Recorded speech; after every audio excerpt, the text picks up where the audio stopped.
Boa tarde, que a graça e a paz do nosso Senhor Jesus Cristo vivo venha guardar nossa mente e o nosso coração nesse tempo que se chama hoje. Amém. Irmã Marília, seja bem-vinda, Deus te abençoe. Vamos aqui começar mais uma live na presença do Senhor. Tia Mar, seja bem-vinda. Débora, oi querida, quanto tempo. Deus abençoe você, sua casa. Nós estamos aqui hoje para mais uma live bíblica, para estudo, né, em conformidade com a nossa leitura bíblica diária, um projeto que a gente lê a Bíblia toda no ano. E hoje nós vamos falar sobre 5 capítulos da Bíblia. Ontem estava vendo o início da live, eu falo assim, vamos falar sobre 5 capítulos da Bíblia, do 13 ao 16, que obviamente dá só 4, né? 13, 14, 15 e 16. Mas hoje vão ser 5 mesmo, tá? Nós vamos falar do 17 até o 21. Amém? Dona Piedade, seja bem-vinda. Antes de tudo, vamos fazer uma oração? Senhor Jesus, tudo é por ti e tudo é para ti. Tu é a glória para todo sempre. Tu és o nosso rei, o nosso soberano, o Senhor é o Deus que governa o mundo. A tua soberania excede todo entendimento humano e envergonha todo orgulho, toda arrogância humana é lançada ao pó.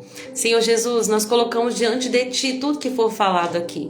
Não é, Senhor, mero conhecimento, mero entendimento da mente humana. Nós clamamos por uma revelação divina sobre a tua palavra, de entendimento profundo sobre quem é o Senhor e sobre os teus planos e tudo que o Senhor tem para fazer na terra. Nós somos teu povo e queremos, Senhor, ardentemente participar do teu plano e da tua vontade sendo executada, Senhor, na nossa geração. No nome de Jesus.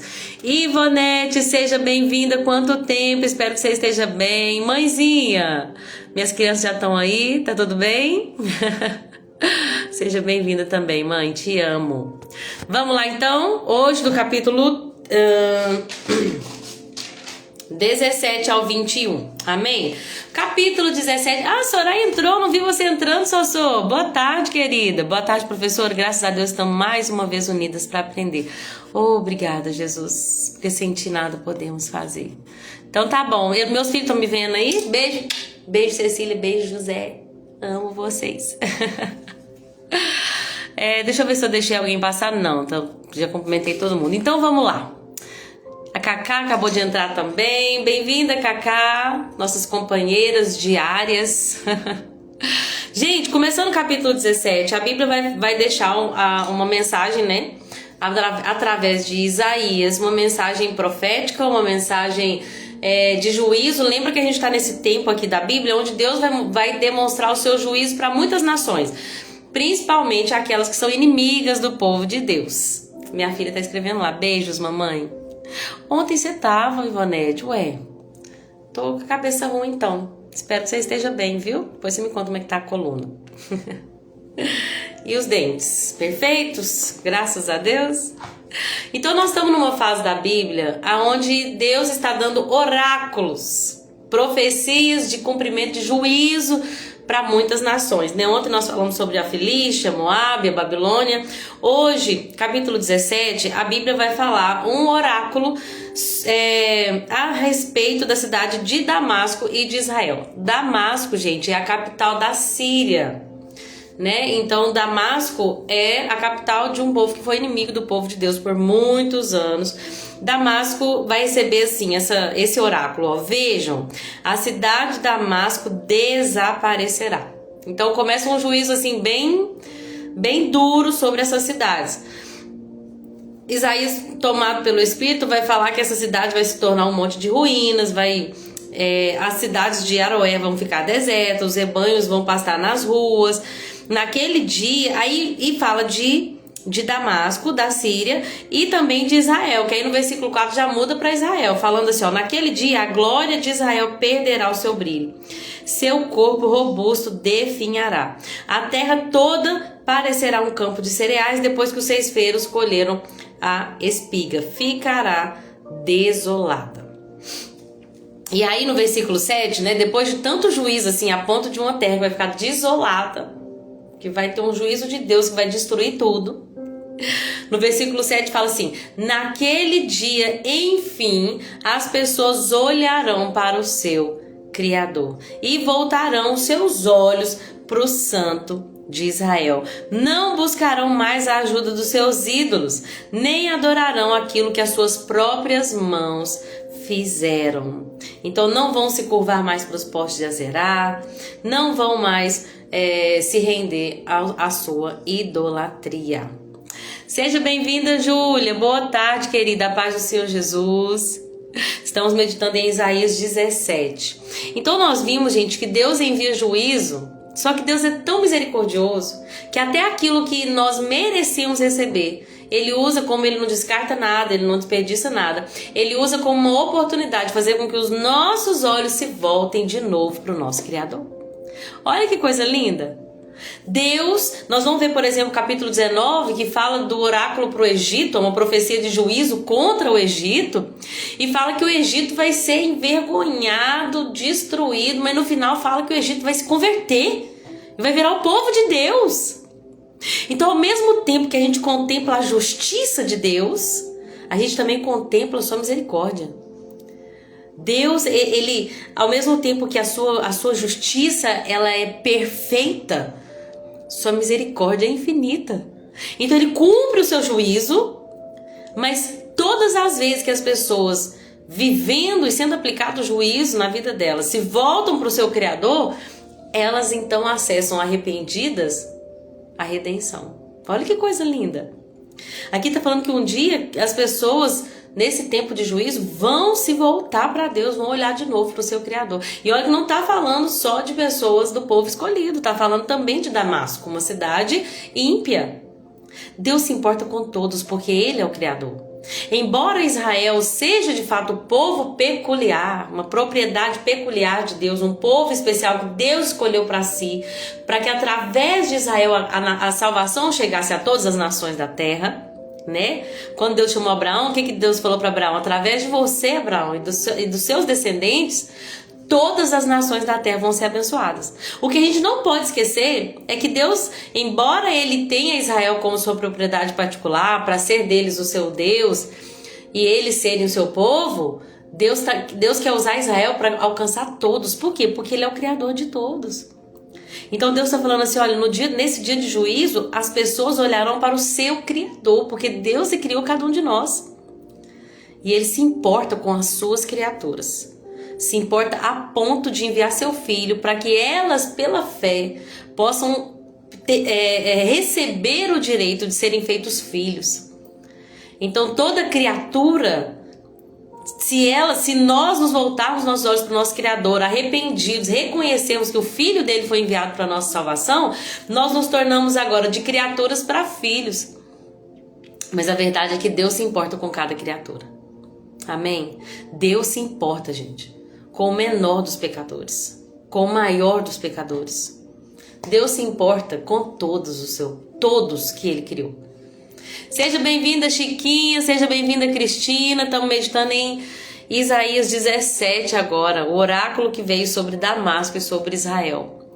Deus envia juízo, gente, para que o nosso coração se volte para Ele. O que não pode acontecer é o que nós lemos ontem, que fala assim, olha, mesmo eles sendo, deixa eu ver se eu acho aqui, mesmo eles sendo castigados, não voltaram para o Senhor. Eu li em algum lugar, deixa eu ver se eu acho aqui.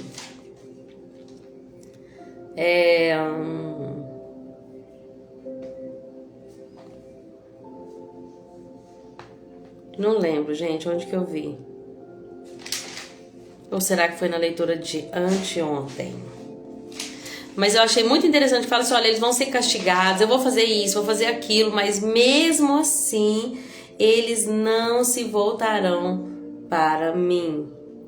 Tô procurando aqui, gente, mas não lembro aonde que eu acho que eu vi esse texto. Falei sobre ela ontem ou anteontem. Eu marco tanta coisa. Achei.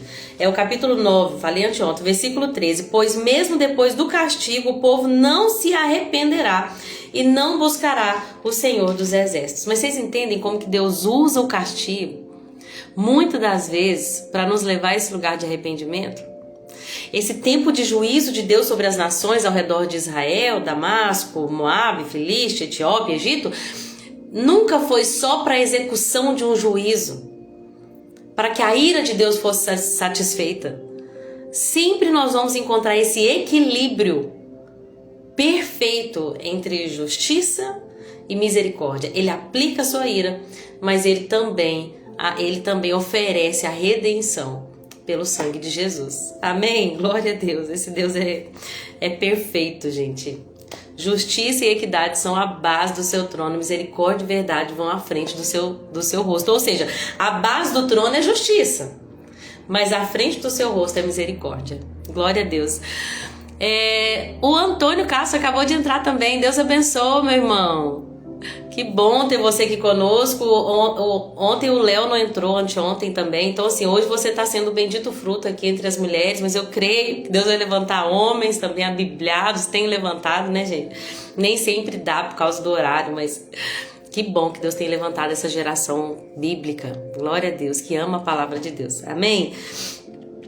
Mas aí continuando no capítulo 17, o povo então iria deixar os seus ídolos, só que no versículo 10, falando, né, do juízo, vai falar assim, olha, tudo isso aconteceu, versículo 10, pois você se afastou do Deus que o salva e se esqueceu da rocha que o protege. Por isso pode plantar as melhores videiras e importar as mudas mais caras, olha isso. Pode ser até que elas brotem no dia em que as puser na terra. Pode ser que floresçam na manhã em que plantar, mas você jamais colherá delas uma uva sequer. Sua colheita será apenas tristeza e dor contínua. Gente, olha que poderosa essa palavra. Está dizendo assim, olha, você esqueceu do seu Criador. E agora todo recurso que você tiver não vai te garantir nenhuma colheita. Você pode arar sua terra, você pode plantar as melhores videiras, você pode importar as mudas mais caras. Sabe o que a Bíblia está dizendo? Você pode ter dinheiro, você pode ter o melhor iPhone, você pode ter o melhor trabalho, com o melhor salário. Sua casa pode estar adornada, até com ouro no teto. Só que seus recursos não adiantam de nada quando você se esqueceu da rocha que o protege. Quando você se afasta do Deus que te salva, nenhum recurso vai te prover qualquer satisfação. A única coisa que você vai plantar, que você vai colher, na versão NVT fala, apenas tristeza e dor contínua. Gente, não adianta, a gente pode ter recursos. A gente pode dizer, Deus, eu não preciso de ti. Porque eu tenho recursos, se eu precisar, eu vou lá em São Paulo, lá no Albert Einstein. Ainda que o Senhor me envie uma doença terrível, eu vou para o melhor hospital, eu vou procurar o melhor oncologista. Ainda que nós tivéssemos, gente, todo o recurso do mundo, ainda que nós disséssemos, eu estou triste porque eu estou longe de Deus, mas eu vou para Paris, eu vou comprar as melhores roupas, eu vou alcançar a fama. E Deus está dizendo que todas essas coisas só iriam produzir cansaço, tristeza e dor. Porque a coisa que nós mais precisamos, a pessoa em quem nós mais precisamos descansar é a rocha. E sabe quem é a rocha, né? É Jesus. Essa rocha com o R maiúscula que aponta para o nosso Senhor. A pedra angular, a pedra principal. Jesus é a rocha da nossa salvação. Você pode ter tudo, os melhores amigos, até mesmo a melhor família, o melhor casamento, o melhor marido, esposa. Você pode ter a melhor casa, você pode ter o melhor salário. Mas se você se afastar de Deus e se esquecer da rocha da sua salvação, a sua vida não vai valer de nada. Tudo que você plantar, você não vai colher. Toda alegria que você espera colher, porque lembre que aqui está falando de vinha, e a videira, ela produz a uva, e a uva produz o vinho, então nós estamos dizendo de algo que deveria produzir alegria. Eu posso ir e pegar a melhor videira e importar as melhores mudas, mas se eu afastar-me do meu Deus, se eu me esquecer da rocha da minha salvação, sabe o que vai acontecer comigo? Eu posso ter as melhores uvas, eu posso ter a melhor comida, a melhor bebida, eu posso ter tudo que eu sempre desejei, que a minha carne sempre desejou, mas longe de Deus, eu não tenho alegria. Uau, é isso. E é engraçado, gente, que eu leio e eu falo, o que eu vou falar na live? Eu não tô entendendo, mas aí eu começo a falar e é o Espírito Santo que me lembra.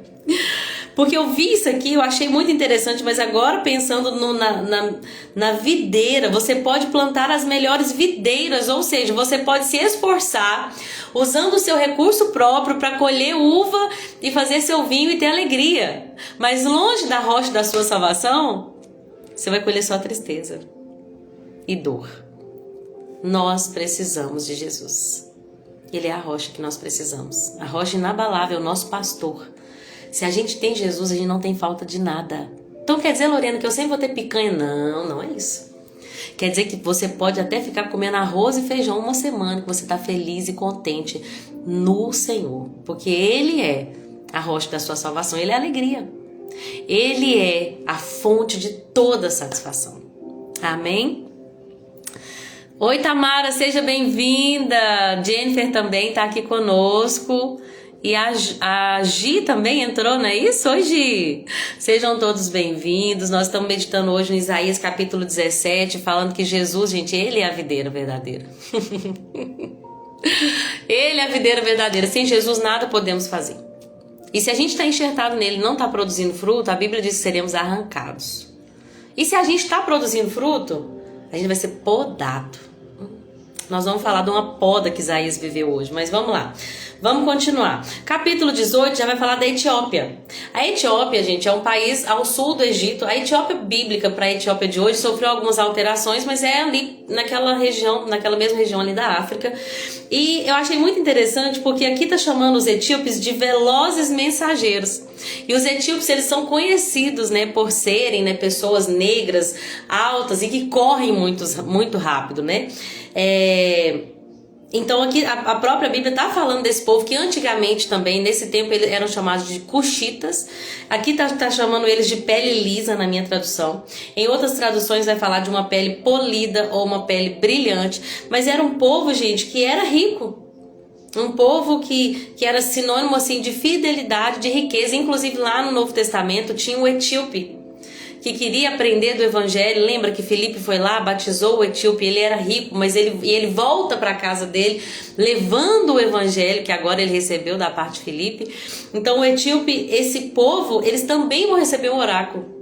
Eles vão receber uma profecia de juízo ali.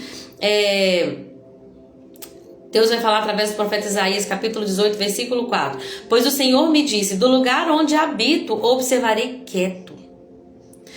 Como sobe o calor num dia de verão, ou como se forma o orvalho na manhã durante a colheita. Antes de começarem a atacar, enquanto seus planos amadurecem como uvas, o Senhor cortará seus brotos com a podadeira. Removerá os ramos que se espalham e os lançará forte. Seu exército vai ser poderoso, vai ser deixado morto nos campos, para os abutres nos montes e para os animais selvagem. Naquele tempo o Senhor dos Exércitos receberá dessa terra dividida por rios, desse povo alto de pele lisa, temido em toda parte por suas conquistas e destruição. Levarão presentes ao monte Sião, onde habita o Senhor dos Exércitos. Olha isso, ao mesmo tempo, vocês estão vendo novamente, ao mesmo tempo que Deus envia uma palavra de juízo, já está falando de um tempo de redenção. Os etíopes, hoje eles vão ser destruídos, mas um dia eles vão vir para Sião e vão trazer presentes.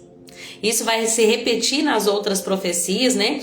Profecia acerca de Damasco e Israel fala sobre isso, como eles depois eles vão voltar para o seu Criador, vão voltar os seus olhos para o santo de Israel. Aqui também no capítulo 18 fala que eles vão ser punidos, mas que eles se voltarão também e levarão presentes ali em Sião. E isso vai falar sobre o Egito também no capítulo 19. Gente, o plano de Deus nunca foi só para Israel. A vontade de Deus sempre foi redimir todas as nações da terra. E é isso que escatologicamente vai acontecer nos tempos do fim. Nos tempos do fim, a Bíblia diz que Deus julgará as nações. E todas as nações da terra virão e adorarão ao Senhor dos Exércitos. A redenção que Deus tem não é só para nós. Por isso que a igreja é uma igreja missionária. É uma igreja que não pensa que só nós temos acesso Não, o evangelho deve ser pregado até os confins da terra e então virá o fim. Porque Deus quer alcançar o seu povo em todas as nações, para que todas as nações contemplem a glória do Senhor. Amém? Dani, seja bem-vinda. Vivi, minha querida, seja bem-vinda também. Glória a Deus pela vida de cada um de vocês. Eu louvo a Deus por essa oportunidade, gente. Quantas horas já são? 12h25. Eu sei que não é fácil estar aqui, mas já tem 13 pessoas. É só o Senhor que pode fazer isso. É uma igreja reunida, né? Para falar sobre a palavra de Deus. E que Ele possa governar todas as coisas, todas as palavras que sejam ditas. Amém? A maneira como o nosso coração recebe, a maneira como a nossa mente entende, para que nós sejamos renovadas nas nossas mentes. Não nos acomodando com esse mundo ao nosso redor, mas sendo transformados, né? Para a gente experimentar então essa boa, agradável e perfeita vontade de Deus.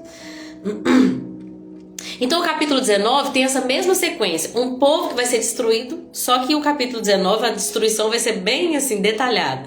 Deus vai envergonhar os egípcios novamente, vai envergonhar o faraó, vai trazer confusão. Deixa eu ler esses versículos. Olha, o capítulo 19, versículo 1. Vejam, o Senhor avança contra o Egito, montado em uma nuvem veloz. Os ídolos do Egito estremecem diante dele. Versículo 3. Os egípcios se desesperarão. Eu confundirei seus planos. Pedirão sabedoria aos seus ídolos e invocarão espíritos, consultarão médiuns, praticantes de ocultismo. Eles vão tentar de tudo. Vão tentar consultar os conselheiros, os médiuns, todo ocultismo, tudo que eles tentarem se apegar para saber o que fazer, só que nada vai adiantar. A coisa vai ser tão feia que a Bíblia diz que as águas do Nilo secariam. E o Nilo, para o Egito, como sempre até hoje, né? Mas principalmente naquela época, onde a agricultura era a primeira, hoje também, né? Quem somos nós sem agricultura, né, gente? Mas assim, imagina para aquela época, um povo que vivia da agricultura, era a primeira fonte de tudo ali que eles tinham, de toda troca, né? E aí a Bíblia está dizendo, olha, o rio Nilo vai secar. Vocês precisam tanto desse rio, ele é a fonte de riqueza da terra de vocês, mas ele vai secar. Os ribeiros do Egito vão ter mau cheiro. Os juncos e canas vão apodrecer, toda a vegetação, toda a plantação vai secar, levada pelo vento. Os pescadores vão lamentar. Era uma crise terrível que Deus está falando que iria acontecer ali no Egito. Tudo porque ele confundiria os planos dos egípcios. Eles iam procurar conselho, iam procurar direção, mas Deus colocaria um espírito de confusão ali. Versículo 12 fala assim, ó, onde estão seus grandes conselheiros, faraó? Que lhe informem os planos de Deus, o que o Senhor dos exércitos fará ao Egito. Onde estão seus conselheiros? Que eles falem. Qual que é meu plano? Os oficiais de Zoan são tolos. Todos foram enganados, as autoridades do povo fizeram o Egito se desviar. Por quê? Versículo 14, porque o Senhor enviou sobre eles um espírito de confusão. Estão equivocados em tudo que dizem. Fazem o Egito calambear como um bêbado em seu vômito. Naquele dia, os egípcios ficaram tão indefesos, tão frágeis como mulheres. Imagina as mulheres despreparadas, numa época onde elas eram verdadeiramente ali, totalmente desprovidas de ensino, de preparação para a guerra ou de qualquer tipo de preparação. Elas dependiam do homem para todas as coisas, inclusive para suprir suas necessidades básicas, né, financeiras ali. Então Deus está dizendo assim, olha, vocês ficaram tão indefesos, vocês ficaram tão desesperados diante de tudo que eu vou fazer. Os egípcios vão se encolher de medo debaixo da mão levantada do Senhor dos Exércitos. Naquele dia, versículo 19, aí que começa, perdão, deixa eu parar aqui um pouquinho. Então tá falando, gente, que Deus vai enviar um espírito de confusão. E na Bíblia Strong fala assim, isso iria provar a futilidade da sabedoria humana frente ao poder divino. Deus iria envergonhar o orgulho e a arrogância humana. Gente, isso não sai da minha cabeça. Eu falei tanto ontem, né, sobre isso. Nós lemos lá no início. O orgulho humano será rebaixado e a arrogância humana será humilhada. O orgulho humano será humilhado e a arrogância humana será rebaixada. Olha que Deus, diante do trono de Deus, todo orgulho é rebaixado, é lançado por terra. Todo. Por isso que nós só podemos chegar diante de Deus pelo crédito da cruz, conquistado por Jesus, de graça. Ninguém pode chegar lá batendo no peito e falar: ó, eu conquistei a salvação porque fiz tudo perfeito, porque sou santa, porque fiz, porque... Não. Ninguém, todo orgulho humano diante do trono de Deus é rebaixado. E nós só acessamos a salvação quando nos humilhamos e nos rendemos ao plano de Cristo, ao plano de redenção de Cristo. Oi, José, meu amor, meu banguelinho, mamãe te ama demais, viu? Eu fico pensando quem tá ouvindo a live depois, que não tá vendo os comentários, fico pensando que eu sou uma louca. Mas tá tudo bem, eu sou louca por Jesus. Porque minha mãe comentou aqui, o José está dizendo oi. Aí eu li o comentário e já tô aqui, oi, meu amor. Mas o mais interessante de tudo isso é que Deus, lembra que eu falei que o orgulho humano vai ser rebaixado? Todos os melhores conselheiros do Egito iriam ter um espírito de confusão tão grande que eles iam fazer o Egito calambear como um bêbado, é o que está dizendo aqui. As pessoas, as mais inteligentes, as mais sábias, as mais dotadas de conhecimento, todas elas estariam tão confusas, com espírito de confusão, que não saberiam dar o melhor conselho para o Egito. A futilidade da sabedoria humana frente ao poder de Deus. Amém? Diante de Deus, toda sabedoria humana é envergonhada. A sabedoria humana diante de Deus parece loucura. Porque o nosso Deus, Ele faz o que Ele quer, Ele governa do jeito que Ele quer, Ele é soberano sobre tudo, gente. Ele é soberano sobre tudo e todos. Se nós entendermos isso e rebaixarmos, né, e nos rendermos ao plano dele sem querer ficar lutando contra essa rocha, nossa vida vai ser muito mais fácil se nós nos rendermos à soberania de Deus. Só que aí no capítulo 19 o tom muda. Começa falando sobre como os egípcios vão ser envergonhados, mas aí começa a falar que então naquele dia 5 cidades egípcias seguirão o Senhor dos Exércitos. Vão até começar a falar a língua de Canaã. Glória a Deus! Olha isso que profético. Um povo que não falava a língua de Canaã. Lembra? Eles falavam egípcio. Mas aí, Deus está falando assim, ó, eles vão começar a falar a língua de Canaã. Eles, gente, vão ser uma dessas cidades será Heliópolis. Naquele dia haverá um altar ao Senhor no centro do Egito. Lembra que o Egito tinha um panteão de deuses, eles tinham deus para tudo, a vaca era um deus, as rãs eram deuses, tudo era deus. Eles tinham tantos deuses ali, inclusive as 10 pragas do Egito eram para envergonhar esses deuses. Deus envergonhou cada um deles. E então libertou o povo com mão poderosa, né, com forte mão ali do Egito. Mas agora está dizendo assim que um dia, depois do juízo de Deus, os egípcios iriam começar a falar a língua de Canaã. No meio do Egito teria um altar a Yahvé, no centro do Egito, e um monumento a Yahvé na fronteira do Egito. Sabe o que a Bíblia está dizendo? Que eles vão se tornar adoradores. Eles vão ser um sinal e testemunho de que o Senhor dos Exércitos é adorado na terra do Egito. O Egito vai se tornar... Capítulo 19 começa falando que os ídolos vão estremecer. E depois termina falando que eles vão se tornar adoradores. Eles vão começar... Eles deixaram seus ídolos e agora eles vão adorar o Deus verdadeiro. Meu Deus. Olha só, versículo 21. Naquele dia, Yahvé, o Senhor, se revelará aos egípcios. Sim, eles conhecerão ao Senhor, lhes apresentarão sacrifícios e ofertas, farão votos e os cumprirão. Versículo 22, o Senhor ferirá o Egito, mas depois trará cura. Naquele dia, o Egito e a Assíria serão ligados por uma estrada. Os egípcios e os assírios viajarão livremente entre seus países e adorarão juntos. Naquele dia, Israel será o terceiro, junto com o Egito e a Assíria. Uma bênção no meio da terra. Lembra que eu falei de Gênesis 12, quando Deus fala para Abraão? De ti serão abençoadas todas as nações da terra. Porque o Senhor dos Exércitos dirá, bendito seja o Egito, meu povo. Bendita seja a Síria, a terra que eu criei. Bendito seja Israel, a minha propriedade especial. Gente, sabe o que isso significa? Que o evangelho ele vem para alcançar todas as nações. Todas as nações.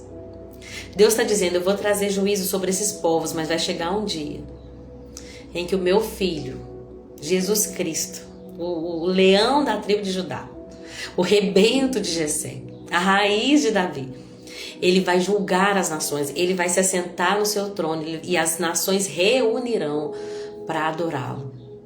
As nações da terra rendidas aos pés daquele que as redimiu por seu sangue.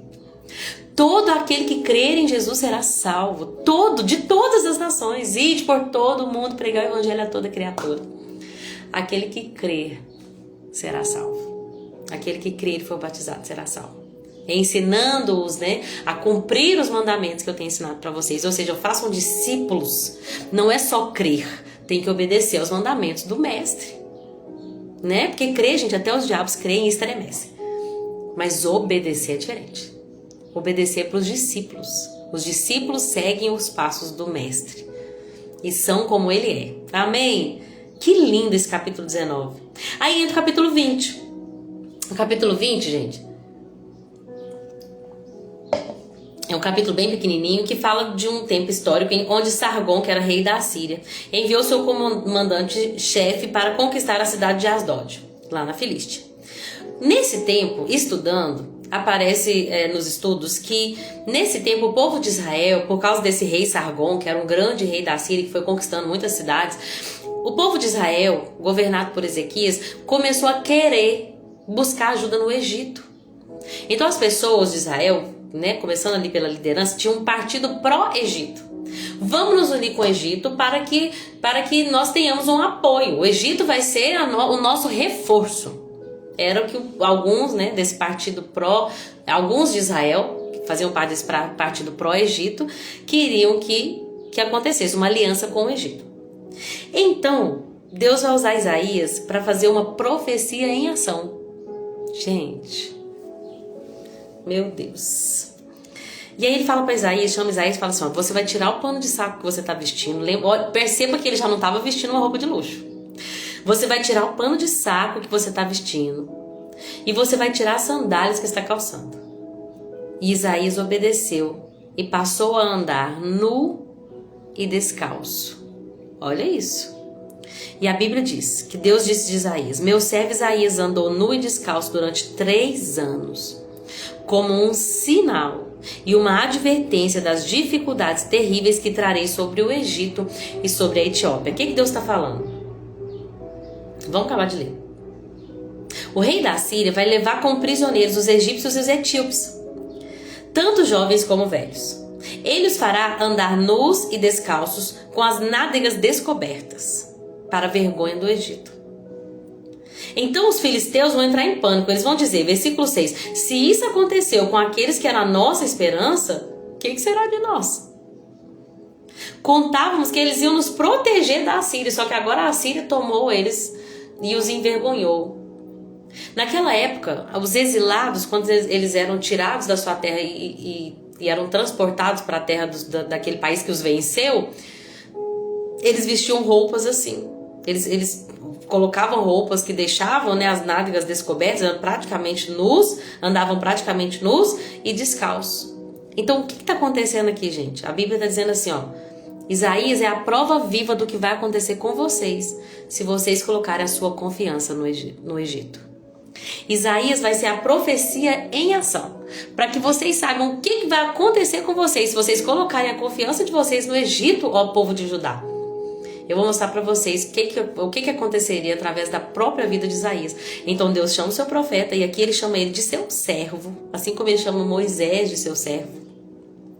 E fala, meu servo, você vai tirar o pano de saco que você está vestindo, e você vai ficar nu, com as suas nádegas descobertas e descalço, por 3 anos.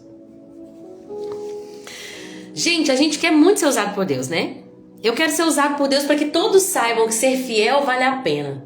Vale a pena ser fiel. Porque Deus vai me prosperar, porque Deus vai mostrar para as nações o que é uma pessoa que é fiel, né? É ótimo pensar assim. Eu vou ser fiel porque um dia Deus vai me usar como prova. Todo mundo vai olhar para mim e quem me viu passar na prova vai ter que aplaudir de pé. Só que não é só no Evangelho, na Bíblia toda a gente vê que não é a realidade do reino de Deus. Os servos de Deus, eles estão dispostos a serem feitos vergonha, se é isso que o Pai precisa. Sabe, Deus precisa de pessoas que vão contar testemunhos lindos de restauração e de cura. E vão dizer, olha, Deus curou, o impossível Deus fez. Eu estava com câncer e Deus curou meu filho, e porque Deus faz. Só que Deus também precisa usar pessoas que passaram por perdas, para que elas digam assim, olha, eu perdi o meu filho, só que Deus me sustentou. E é lindo falar, Senhor, me usa para provar para as nações que o Senhor enriquece, o Senhor empobrece, que o Senhor retira do monturo e faz sentar com príncipes. Mas às vezes o Senhor está falando assim, ó, eu preciso que você prove para as pessoas, meu filho, como meu servo e meu profeta, que é possível viver com pouco. Eu preciso que você prove que a verdadeira satisfação está só em mim. Lembra de Paulo? Senhor, tem um espinho na carne, por favor, tira. O Senhor, eu já vi o Senhor fazendo tanta coisa. Lembra do Eutico, que caiu da janela, que morreu? O Senhor ressuscitou ele através de mim. Senhor, eu vi a sombra curar. Eu vi o lenço curar. Eu vi o Espírito Santo descer sobre multidões. Eu vi milagres e maravilhas. Será que o Senhor não pode tocar com a tua mão e tirar esse espinho da minha carne? Na Bíblia não fala o que era esse espinho, né? Aos Gálatas ele fala que tinha algum problema nas vistas, então algumas pessoas vão achar que era alguma coisa, uma doença relacionada aos olhos. Quando eu era pequena eu escutava que era uma esposa, que era um espinho na carne dele, que o deixou, não sei. A Bíblia não fala o que é, né? Eu entendo hoje que era uma doença física. Eu acho, mas na Bíblia não fala o que é. Então uma vez eu vi um filme que falava esse espinho como todo o remorso e a culpa que ele sentia pelos santos, que ele tinha assinado cartas, né, e levado à morte antes mesmo dele se converter. Não fala o que é. Fato é que Deus poderia, porque Deus pode todas as coisas, Deus poderia remover, mas Deus fala, Paulo, a minha graça te basta. É na sua fraqueza que a minha força vai se tornar mais evidente. É na sua fraqueza que você vai entender que a minha graça te basta. É muito profundo, Soraya, porque às vezes as pessoas vêm pro evangelho entendendo assim que tudo vai dar certo. Acabou seus problemas, a partir de agora acabou. Você vai ser rico, tudo que você pôr a mão vai prosperar, vai ser lindo. Não vai ter problema nenhum. Só que não é verdade. Jesus falou, vocês vão passar por aflições, mas tenham de bom ânimo, eu venci o mundo. Quanto sangue de santos, né? A Bíblia vai falar dos mártires foi derramado. Não era justo que eles morressem, mas a recompensa que eles estavam visando era uma recompensa eterna de uma pátria que não era daqui. Que Hebreus vai falar que o mundo não era digno deles. Por que eu tô falando tudo isso, gente? Porque Isaías foi usado por Deus. Isaías vai ser uma profecia em ação. Eu amei esse texto que eu li. Profecia em ação. Ele pregou por meio das suas ações. Mas espera aí, profeta não é um sinal de honra e de glória? Que isso? Deus fala com você e você é um instrumento de Deus para falar com o povo. E você tá andando descalço e nu por 3 anos. Que Deus é esse que você serve? Ai, Jesus, que Deus é esse? Um Deus que nos prometeu uma eternidade ao lado dele. Vai ser perfeito. Até lá nós vamos viver processo. Vai ter situações na nossa vida que nós vamos contar testemunhos de vitória, no sentido de que Deus restaurou, de que Deus enviou a provisão no tempo que a gente precisava, de que Deus fez, de que Deus curou. Mas vão ter outras áreas da nossa vida que a gente vai dizer, Deus não fez do jeito que eu esperava. E mesmo assim eu o louvo, eu o agradeço. Mesmo assim eu o amo. Porque, gente, ele não poupou nem o próprio filho dele. E olha que essa frase não é nem colocada nesse sentido na Bíblia. Que fala assim, olha, lembre-se que Deus não poupou nem o próprio filho dele. Não vos dará também consigo todas as coisas? Mas se nem Jesus foi poupado da morte e da dor, porque existiu um propósito, por que a gente quer largar a nossa cruz? Tem cruz, o evangelho tem cruz. Tem cruz. Tem. Não dá, sem cruz não dá. Vai ter que abrir mão dos seus desejos carnais, do pecado, dos pecados de estimação, vai ter que abrir mão do orgulho, vai ter que se humilhar, vai ter que pedir perdão, vai ter que perdoar. Vai ter. Vai ter que depender totalmente de Deus. Deus vai pedir coisas que a gente não entende. Imagina que Isaías está sendo a profecia em ação. Deus está querendo usar ele para falar o que aconteceria. Na hora que Deus pediu, talvez ele não entendesse. Deus vai pedir coisas que a gente não entende, mas ele tem propósito. E uma coisa que a gente não pode esquecer, ele é um bom pai. Tá? Ele não é só uma deidade. Deidade é o quê? É um Deus. É um Deus que espera sacrifícios daquele que se rendem a ele, porque senão vão ser como é que vou falar a palavra? Consumidos. Ele não é só uma deidade. Ele é um pai. Pai, gente, protege. Pai cuida. Pai disciplina. Pai ensina. Pai ama. Jesus chamou Deus de pai o tempo todo. O ministério inteiro de Jesus, ele chama ele de pai. Só tem um momento que Jesus chama ele de Deus, que é quando Jesus está na cruz, carregando todos os nossos pecados. E aí ele fala: Deus meu, por que me desamparaste? É o único dia que ele vê, né, por causa da situação em que ele se encontrava, que ele vê Deus ali como uma deidade. Porque naquele momento ele estava afastado de Deus por causa da transgressão, que ele carregava a minha e a sua, tá? Naqueles pregos. Era a minha e a sua transgressão. Naquele momento, afastado de Deus por causa do pecado, ele chama o Pai de Deus. Mas, gente, a gente nunca pode esquecer que ele não é só Deus. Ele não é só um Deus, ele é meu Pai. Mesmo quando ele nos pede coisas difíceis de entender e humilhantes, ele não deixou de ser Pai. Ele é Pai.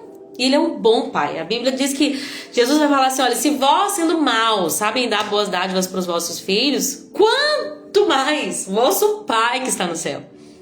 O que ele diz? Ele diz: você é um mau pai. Você é uma má mãe. Mas o vosso Pai que está nos céus, ele sabe dar boas dádivas. Então ele é um bom Pai.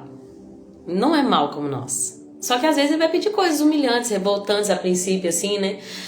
Mas ele não deixou de ser bom. Amém? Ele continua sendo bom. Sua misericórdia e bondade nos perseguem. E para terminar o capítulo 21, olhando as horas. E outra coisa que é interessante, só para terminar, agora eu vou pular isso, que é muito forte isso. Ele pregou por ação. Porque não adianta nada a gente vir falar. Muitas das vezes as profecias vão ter que ser vividas. O que a gente prega tem que ser vivido para que nós sejamos testemunho para as pessoas. Porque tem gente que conhece a Bíblia de cabo a rabo, mas não se rendeu aos pés de Jesus, ao senhorio de Cristo. Tem gente que conhece a palavra, mas não se rendeu ao plano de Deus para a vida dele ou dela.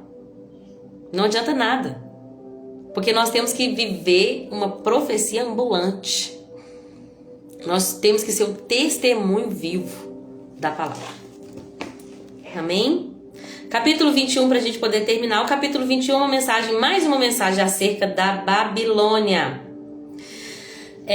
Eu achei interessante esse texto, porque o profeta Isaías... É engraçado que Jeremias é conhecido como profeta chorão, né?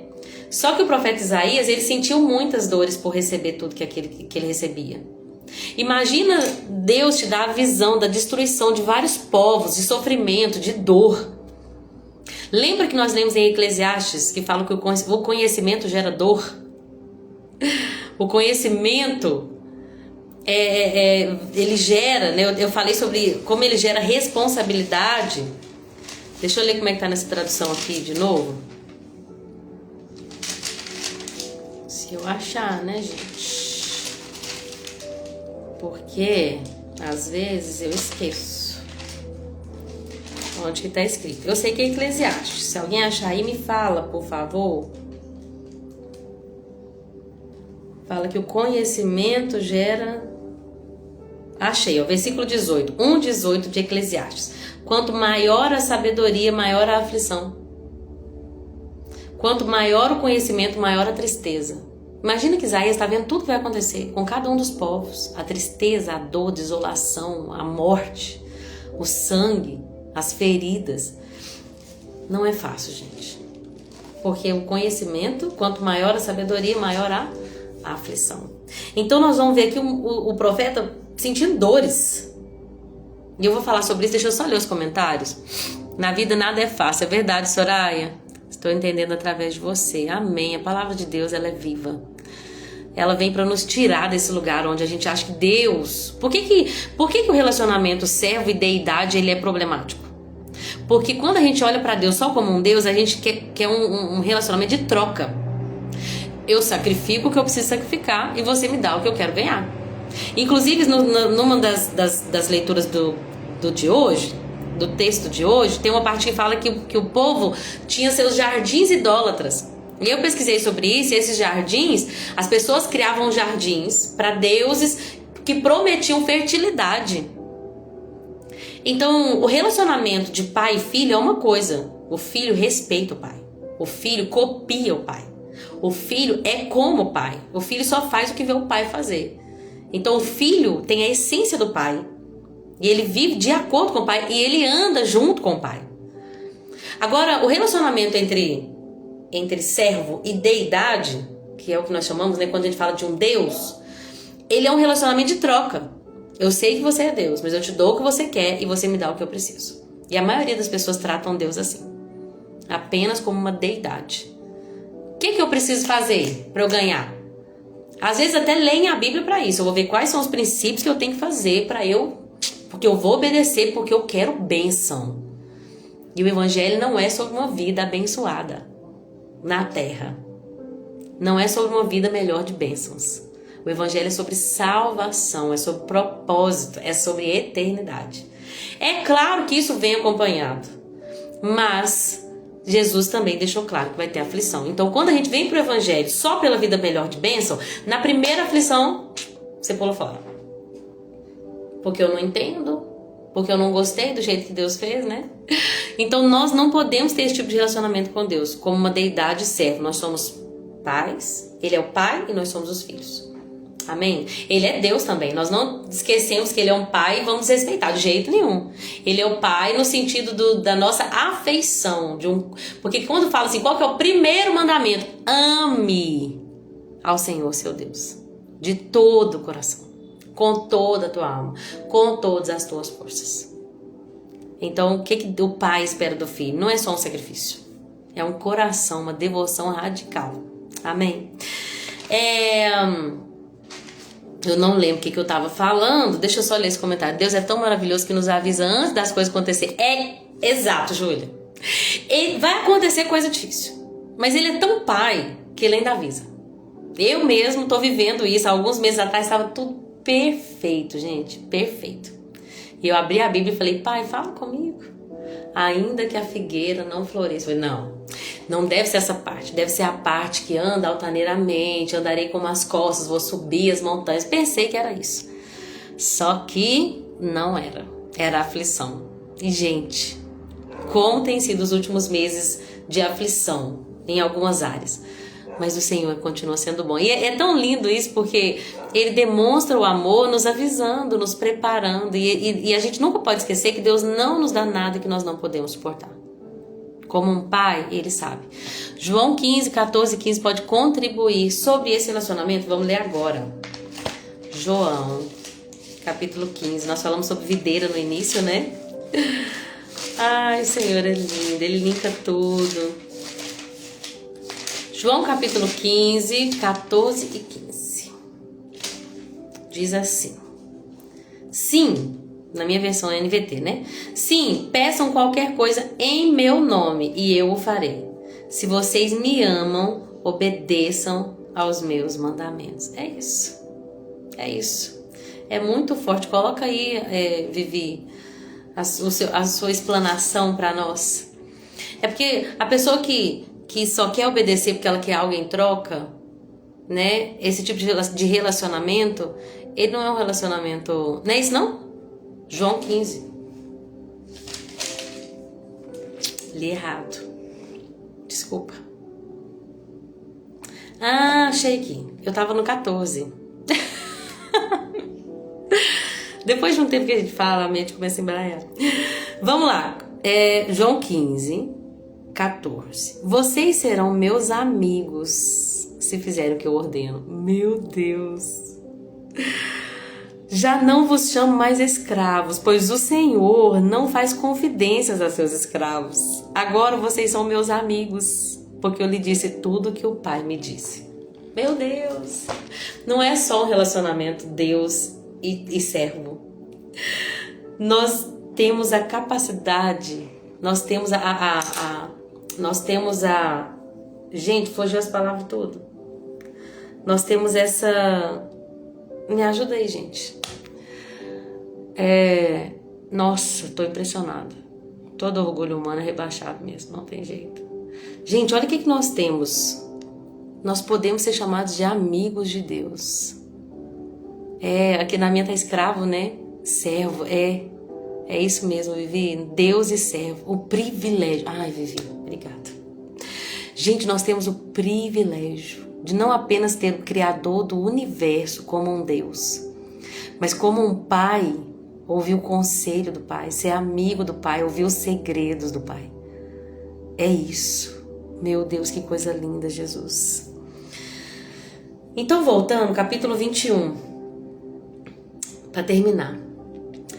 Então, ele vai falar uma nova profecia acerca da Babilônia. E ele vai falar assim que o desastre tá aproximando, que ele vai colocar fim aos gemidos que ela causou. Aí, no versículo 3, começa esse sofrimento de Isaías. Presta atenção. Nessa versão fala assim, ó: sinto pontadas intensas no meu estômago. Sou tomado de dores agudas, como as dores da mulher em trabalho de parto. Desfaleço quando ouço o que Deus planeja fazer. Não consigo olhar de tanto medo. Minha mente está confusa, meu coração dispara. Desejava que a noite chegasse, mas agora a escuridão me aterroriza. Eles preparam um grande banquete, estendem tapetes para que os convidados se sentem. Todos comem e bebem. Rápido, levantem-se. Peguem seus escudos e preparem-se para a batalha. Nessa hora do banquete, gente, eu não pesquisei, porque eu realmente esqueci. Agora que eu tô pesquisando, que eu tô lembrando. Lembra de Daniel, lá na Babilônia, quando foi o Beltesazar, tava dando um banquete? E aí, enquanto eles davam o banquete, os medo-persas vieram e atacaram. Eu não sei se essa profecia é exatamente para esse período, porque eu não pesquisei e não posso falar assim, né, de uma coisa tão específica. Mas quando eu estava lendo, ó, eles preparam um grande banquete. Lembra que eles estavam lá no banquete, de repente eles viram uma mão escrevendo Mene, Mene, Tekel, Parsim, foste pesado na balança e foste achado em falta. Depois, naquela mesma noite, naquele banquete, os medo-persas vieram e atacaram a Babilônia.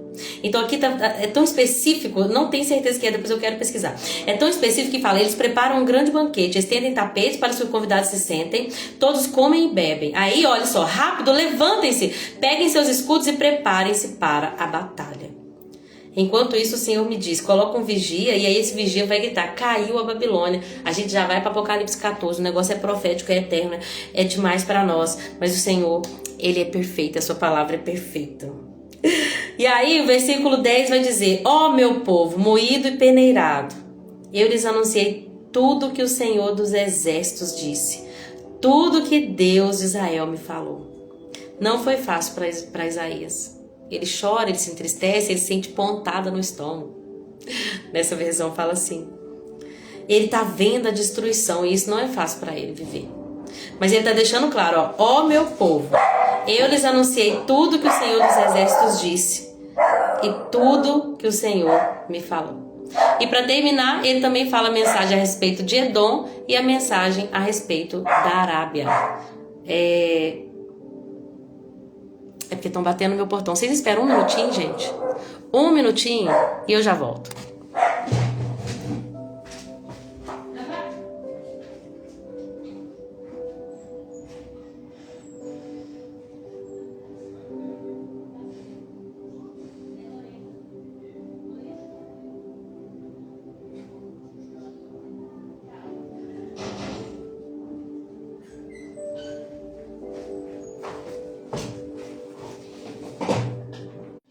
Vocês já me perdoaram? Já, né? Eu tenho certeza. Vocês são tudo gente de Deus. era coisa para Edmundo, então... Mas eu pensei que era outra coisa. Então, gente, então ele recebe essas mensagens acerca de Edom e da Arábia. E assim nós terminamos os 5 capítulos de hoje. Amanhã nós vamos falar do 22, 23, 24, 25 e 26, se Jesus permitir. E vamos estar em dia com a nossa leitura bíblica diária. Aleluia! É isso. Vale a pena. Amém? Talvez algumas pessoas digam, eu acho que não vale a pena servir a Deus. Que tipo de profeta, que tipo de Deus que faz uma coisa dessa com seu servo? E eu amo... a terceira Teresa d'Ávila, que num dia terrível, quando ela cai no chão do seu cavalo, se eu não estiver enganado, e aí ela fala, Deus, se é assim que tratas aos seus amigos, não me impressiona que tenhas tão poucos. Porque os amigos de Deus, eles vão viver coisas que muitas vezes aqueles que não são amigos, que não são íntimos, não vão viver, não vão sofrer, mas porque Deus sabe, né? Como tratar conosco, Deus sabe até que ponto Ele pode nos usar para os seus propósitos na terra. E às vezes a gente diz, Senhor, eis-me aqui, estou disponível, você pode me enviar, o que for, né? Às vezes como Pedro a gente fala, né? Morro por ti. E aí Jesus fala, essa noite mesmo tu vai me negar 3 vezes. Mas quando a gente fala, eis-me aqui, eu faço o que for necessário, às vezes a gente não pensa nas implicações do que é ser um profeta. Mas acima de todas as coisas eu tenho uma certeza, vale a pena. Vale a pena.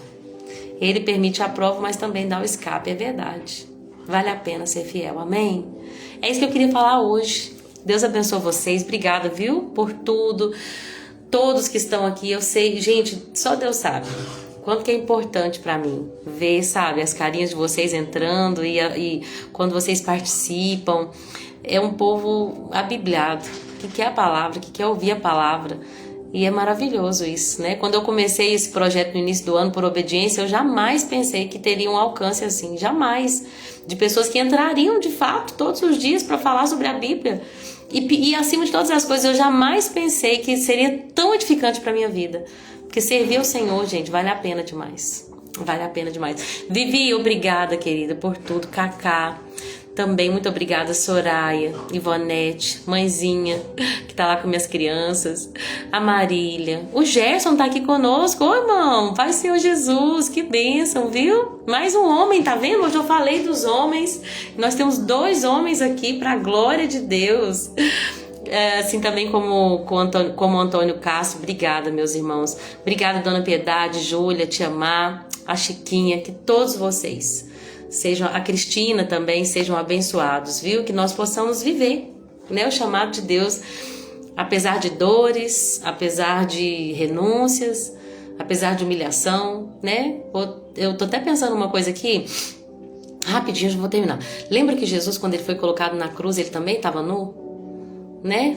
Talvez o profeta messiânico estava... E olha que ele ficou 3 anos, já tô viajando aqui já, 3 anos, e Jesus ficou ali 3 dias morto. Quem sabe isso também não apontava para o nosso mestre. Mas o que eu queria dizer é, toda a vergonha que Isaías passou, e Jesus passou por essa vergonha. O Filho de Deus estava ali despido numa cruz.